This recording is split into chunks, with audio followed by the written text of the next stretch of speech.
All right, Aaron Flake here with Snowboarding for Newbies. We're here on a beautiful sunny morning and we're excited about going through your first lesson here. Thanks for taking the time out to take a look at this lesson and watch this course.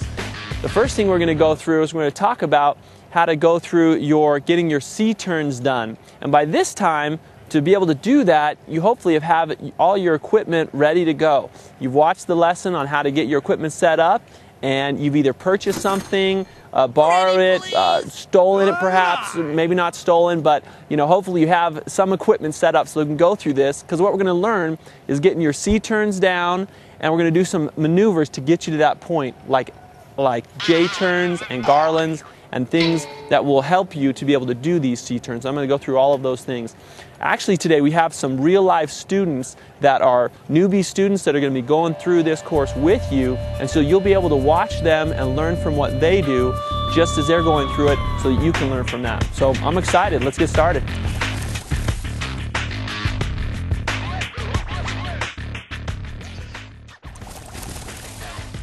Hey ladies, I'm Mark. I'm 17 years old. I'm a junior in high school, and I've been snowboarding twice, but I'm not very good. But I'm going to take this course and be able to hang with my friends and go down the mountain and do some sweet tricks, hopefully. So that's why I chose this course, Snowboarding for Newbies. Hi, I'm Dylan Cole. I'm 28 years old. I'm a waiter who lives here in Boise, Idaho. Been snowboarding about half a dozen times in my life, and was looking for something that me and my girlfriend could do together during the winter. Don't want to sit in the apartment all day playing video games. I like that, but not all day long. I was just looking for an opportunity to improve my skills, get my technique down correctly, and I think that I'm getting a good chance to learn that with these lessons.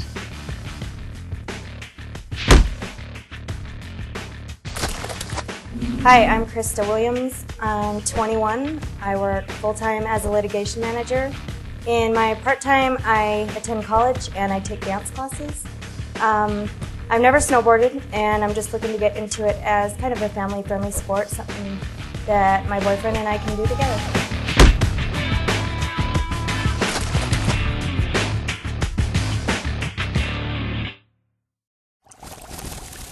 All right, so I think it's helpful for students to know what they're going to learn before they learn it, so they can kind of check it off in their mind. So let me just tell you a little bit about what we're going to go through here in the course.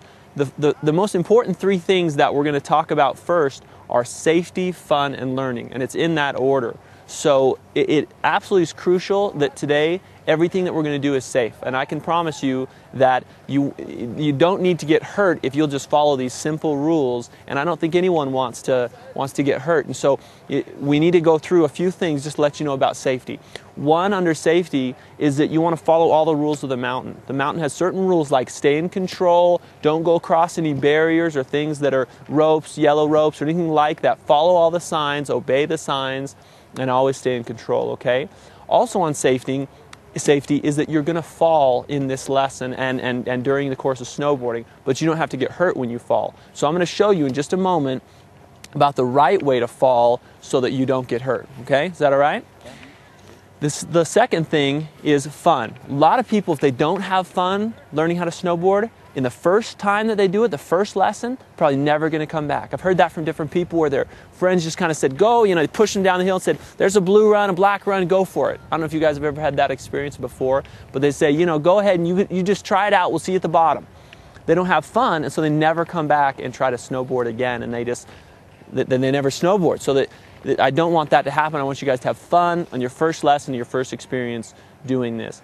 And then the last one that we would talk about is learning. The same thing is that you need to progress and feel like you're doing good. Otherwise, you're probably, again, not going to come back. You're not going to want to continue this. So safety, fun, and learning is what we're going to go through today. And we're going to do all these different maneuvers that I'm going to go through to get you to the point of being able to make a C-turn, to go from your toe to your heels very nicely, and then even eventually from your toes to heels, so you make a good S-turn. That sound good?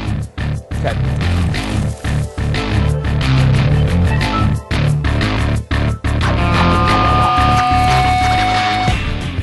All right, so we're going to talk about stance real quick, and hopefully because of the previous lesson you'll have learned when you're picking your gear what stance you are or how to figure out your stance.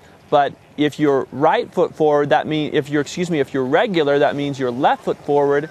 And if you're right foot forward, that means you're goofy. So we're going to talk about some ways that people maybe try to figure out whether they're left or right. But like I say, you should have seen this in the video before. We're going to demonstrate here with Krista. What your friends probably do is, can you turn around for me for a second, Krista? Some of your friends might say, hey, this is the best way to figure out whether you're left or right foot forward. If I just push her and see which foot she's going to go to, that determines whether that should be her front foot, the one she steps with. A little bit better way, and some people say that's a good way, but definitely a better way, I believe, is that it's a more natural thing in snowboarding. You're gonna want to be most centered and most balanced, and it's your natural instinct that if you run up to a puddle or something of ice or something to slide on, that you would get in the correct stance that would be most powerful and centered for you. So the better way is to actually have someone take a few steps and then just slide on the snow and see which foot would be the front foot forward. So I'm going to go ahead and do that, and then I'm going to have Krista do that. So if I run up here and slide, I'm going to have you do that, Krista, and let me see which one goes forward. Take a few steps and then run up and slide. So great. So we would choose your right foot forward in that situation. So that is generally a better way, and you can do it 2 or 3 times to make sure that they feel it's right. After snowboarding for 2 or 3 runs or 4 runs, or after a while of snowboarding, if you feel like you'd like to change it up because feels like it'd be more natural another way, you're welcome to do that and change up your bindings.